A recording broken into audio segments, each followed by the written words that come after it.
Vous avez déjà vécu ce moment où malgré tout ce que vous avez accompli, vous avez l'impression de ne pas être suffisante, de ne pas être à la hauteur, de vous sentir inférieur et donc de manquer de crédibilité dans votre fonction. Dans votre poste à responsabilité, il vous arrive de penser que votre incompétence se voit ou que vous n'êtes pas assez qualifié. C'est ce que l'on appelle de manière un peu brutale le syndrome de l'imposteur. Voyons ce que c'est et comment retrouver confiance en vous. Le syndrome de l'imposteur est un sentiment de dévalorisation. Au-delà de vos compétences, vous doutez de vous-même. Vous avez l'impression que vous avez réussi certaines choses par hasard, que vous auriez pu faire mieux, que quelqu'un va s'en apercevoir. Alors, le syndrome de l'imposteur, c'est un doute permanent qui s'installe.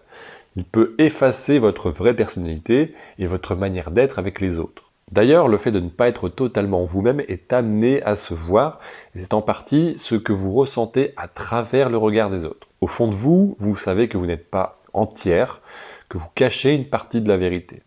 Tout être humain est doté d'une intuition, cette capacité subtile à détecter si une personne est totalement elle-même.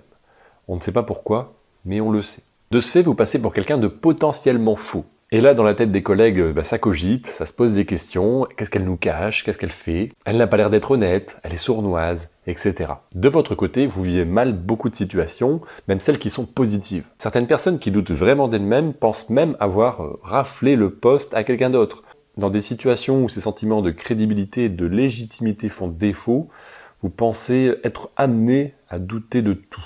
Alors ce que vous recherchez, c'est d'arriver à apprécier vos réussites sans avoir ce poids du manque de légitimité sur les épaules. Vous êtes heureuse d'avoir réussi à mener un projet au bout, d'évoluer professionnellement, d'avoir fait votre place au sein d'une équipe composée principalement d'hommes ou de femmes. Vous arrivez à aller vers les opportunités pour apprendre et continuer d'évoluer au lieu de vous recroqueviller sur vous-même. Mais pourquoi est-ce difficile de dépasser ce sentiment d'être pleinement vous-même? De dépasser ce sentiment de manque de crédibilité alors que vous n'avez rien fait de mal? Plusieurs raisons peuvent expliquer ce syndrome de l'imposteur. L'une des principales raisons, c'est de vous comparer aux autres et à sous-estimer vos propres capacités et compétences. Vous voyez uniquement les forces des autres et vos propres faiblesses.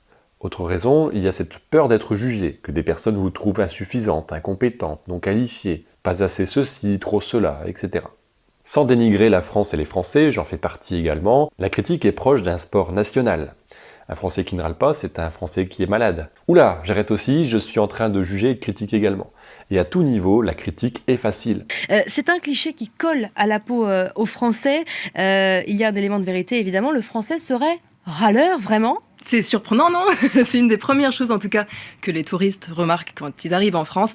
On aurait une petite tendance à se plaindre. Et pire encore, on prendrait un malin plaisir à rouspéter. Si vous attendez que les solutions viennent des autres, que les gens vous accueillent à bras ouverts, vous faites fausse route. Ce ne sont pas les autres qui vous aideront à sortir de ce syndrome de l'imposteur, c'est bien votre travail personnel. Ce travail, ça commence par l'acceptation. Dites-vous, je trouve que je manque d'assurance, je ne me sens pas à l'aise en faisant ceci ou cela. Alors, comment pouvez-vous sortir de ce cercle vicieux? D'abord, soyez attentive à vos réussites et prenez l'habitude de vous féliciter pour cela. Même les plus petites réussites doivent être valorisées. Notez-les si vous le souhaitez pour les garder en tête, pour contrer les moments où cette voix dans votre tête commence à vous critiquer. Essayez de parler de ce que vous ressentez à des personnes de confiance. Partagez ce que vous ressentez, vos réussites et les moments plus difficiles. En étant ouverte avec des personnes vraiment de confiance, vous pourrez vous soulager d'une partie de ce poids que vous ressentez. Prenez confiance en vous, étape par étape, pour que chaque avancée soit une réussite dans votre développement personnel. Le syndrome de l'imposteur est une impression que vous ressentez, mais il ne définit pas ce que vous êtes. En prenant confiance dans vos réussites, en vous permettant d'avancer sans cette pression du jugement, vous allez renforcer votre confiance parce que vous avez toutes les raisons de croire en vous.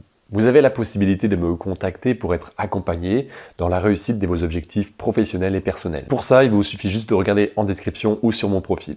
Merci d'avoir regardé cette vidéo, n'hésitez pas à me poser vos questions en commentaire si vous en avez. On se retrouve bientôt pour un nouveau sujet pour que chaque jour compte.